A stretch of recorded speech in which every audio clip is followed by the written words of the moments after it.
शासनाकडे मानणं आवश्यक आहे। त्यानुसार आपण कलेक्टर साहेबांना काल बोलून त्यांची वेळ घेतली, कारण त्यांची वेळ घेऊन त्या वेळेनं त्यांना व्यवस्थितपणे आपलं मत सांगणं गरजेचं आहे, ते शासनापर्यंत पोहोचवतं। तर हा जो विषय आहे, हा विषय आपल्याला जे ऑनलाईन आणि हे सगळ्यांची बँकेतने अकाउंट करायसाठी जर म्हणून ज्या गोष्टी सांगितल्या जातात, त्याची जी सुरुवात आहे ही सुरुवात म्हणजे आपल्या नोटबंदीनंतर कॅशलेस व्यवहार करायसाठीची जी सगळी प्रक्रिया देशामध्ये राबवली गेली, या संदर्भात आपल्या कृषी पशुसंवर्धन दुग्ध विकास व मत्स्य विभाग या आपल्या महाराष्ट्र शासनाच्या या विभागानं एक GR काढून त्या GRच्या वतीनं ह्या सगळ्या सक्तीचा हा सगळा प्रक्रिया चालू झाली। तर तो GR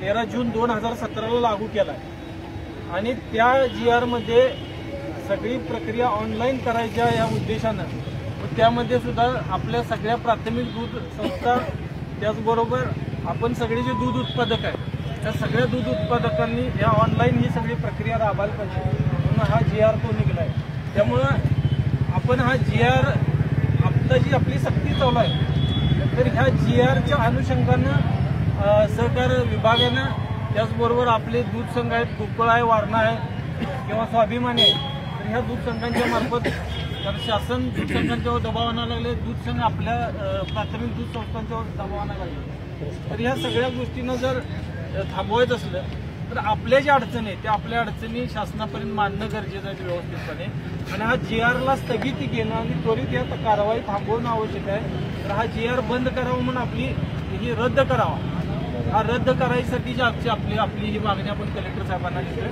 हे देत असताना कलेक्टर आपली जी बाजू आहे ती आपली बाजू ही आहे की आज बघितलं तर हिने ऑनलाईन करा म्हणतात, पण ज्या ग्रामीण भागामधून हे दूध गोळा केलं जाते, तर आपल्या चंदगड, आजरा, गडिंग्लज किंवा राधानगरी, कागल, गगनबावडा, शाहूवाडी हे जर तालुके बघितले तर ह्या तालुक्यामध्ये 10% सुद्धा गावांमध्ये बँका नाही। म्हणजे चंदगडचे आम्ही डाटा काढला तर चंदगडमध्ये साधारण 200पेक्षा जास्त गाव आहेत, पण त्या चंदगडमध्ये 13 जिल्हा बँकेच्या शाखा आहेत आणि 8 नॅशनलाइज बँकेच्या शाखा आहेत। म्हणजे ही सगळी परिस्थिती आहे। आपल्या करवीर तालुक्याचा जर विचार केला तर 70% गावात बँकेच्या शाखा नाही।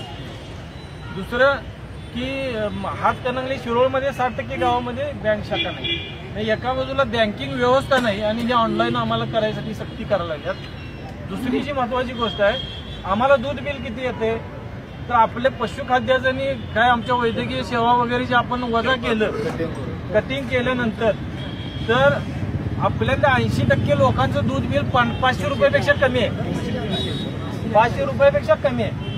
म्हणजे मग हे 500 रुपयापेक्षा कमी आहे दूध बिल, मग आमचं कॅशलेस करायला लागल्यात। अगोदरच शेतकऱ्याच्या ज्या खिशात ज्याचा पैसा नाही त्याला कॅशलेस करणार आहेत। म्हणजे आमची ही प्रक्रिया कशी आहे, कॅशलेस आम्हाला बँकेत खातं काढणार आहे, बँकेत आपला सभासद जाणार आहे, तिथनं पैसे काढून घेणार आहे। डेअरीत जे पैसे वाटप होत होतं ते बँकेतनं कॅशनं घेणार आहे। आमच्या दूध उत्पादकाची कुवत आहे का क्रेडिट कार्डवरती व्यवहार करेल किंवा ऑनलाईन ती व्यवहार करेल?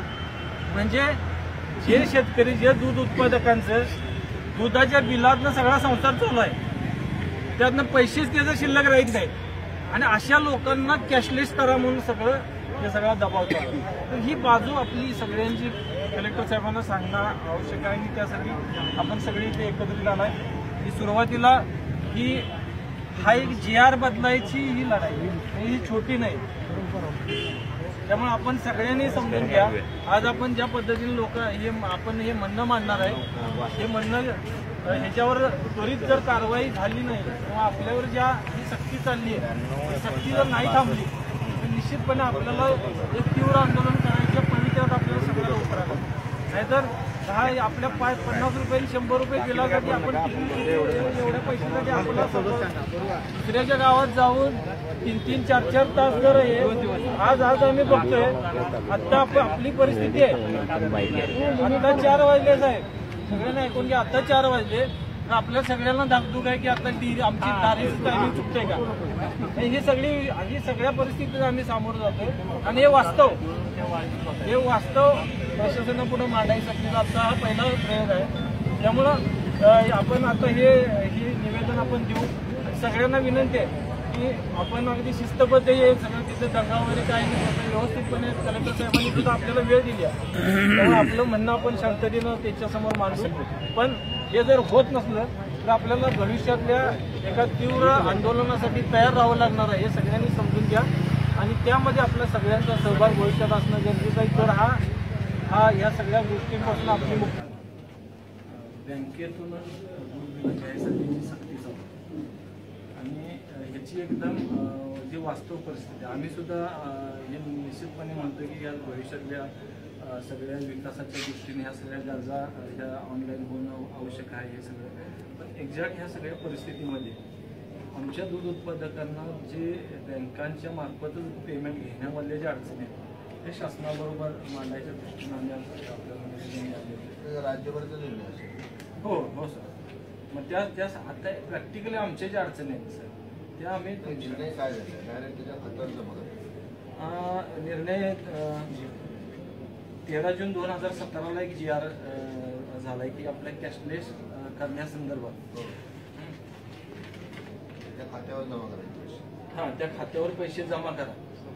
पण साहेब आता जी एकंदरीत परिस्थिती आज आमच्या ग्रामीण भागाची बघितली तर आमच्या कोल्हापूर जिल्ह्याचा विचार जर केला तर एक चंदगडच्या तालुक्याचा जर विचार केला असेल तर चंदगडमध्ये 200पेक्षा जास्त गाव आहेत आणि या चंदगड तालुक्यामध्ये 13 जिल्हा बँकेच्या शाखा आहेत आणि एक 8 नॅशनलाइज बँकेच्या शाखा आहेत. तर हा जर विचार केला तर चंदगडसारखी परिस्थिती गडहिंग्लज, आजरा, आमचा राधानगरी